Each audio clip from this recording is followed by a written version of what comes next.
Finalmente, para esta actividad nos piden redactar una conclusión donde se expliquen las implicaciones socioculturales de la movilidad poblacional. Entonces vamos a entender esto y para eso voy a requerir el pizarrón, las implicaciones socioculturales de la movilidad humana. Con movilidad humana nosotros entendemos migración.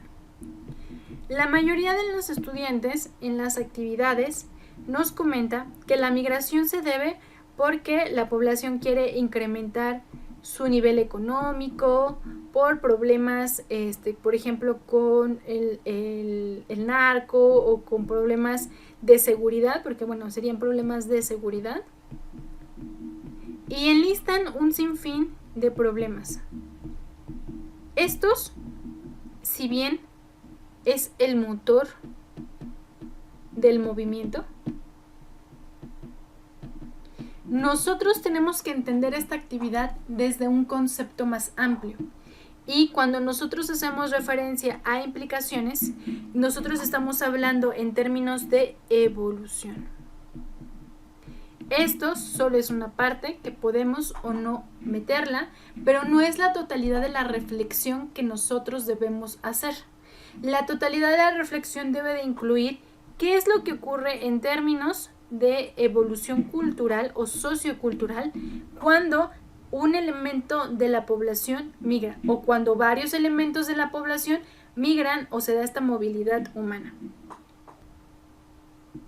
Que esta persona de aquí se mueve a una población B. Entonces esto es una población. La población A. Y un elemento o varios elementos de esa población migran a otro lugar, a una población B.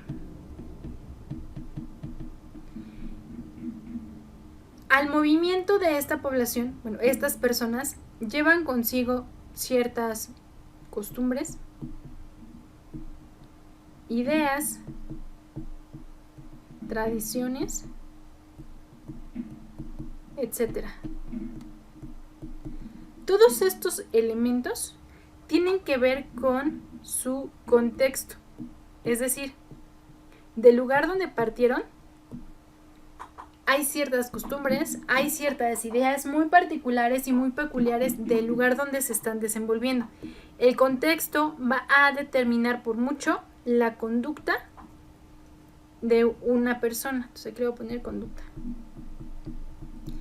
De tal manera que cuando estos elementos de la población migran a otro lado, se da un flujo de información.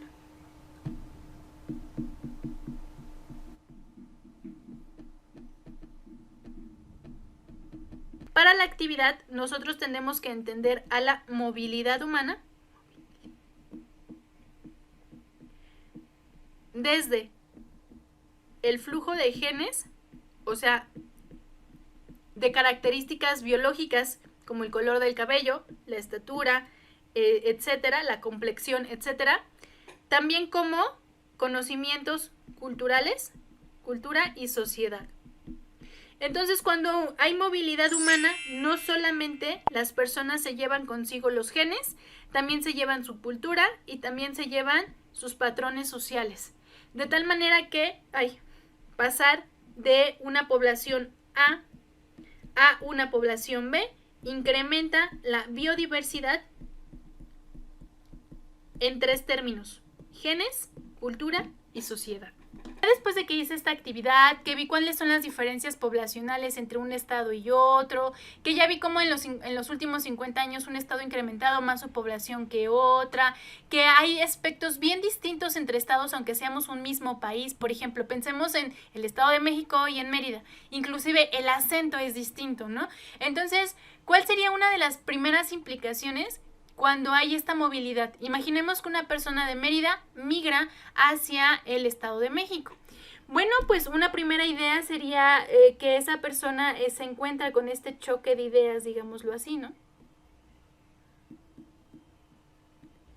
Por ejemplo, que allá se le dice de una manera al pan, que el pan se le dice de otra manera aquí, etc.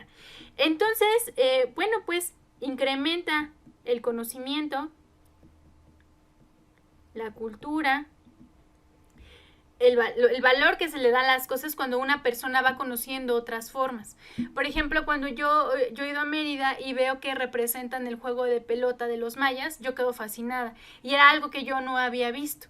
Entonces, justamente, mi percepción con respecto a la cultura mexicana cambia. Ahora es más fuerte, más sólida, se le da un valor.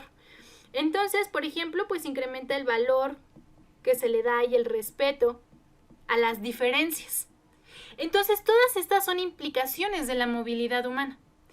A partir de esta lluvia de ideas, yo ya puedo ir generando párrafos. Uno de ellos es, por ejemplo, la movilidad provoca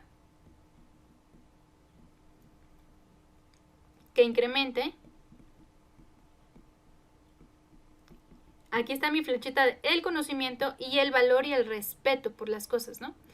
Que la movilidad provoca que incremente, y ya pongo el conocimiento, el valor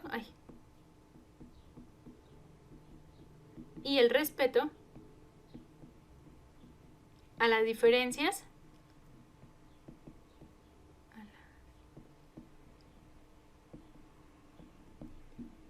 y ya, por ejemplo, ¿no? Termino mi párrafo.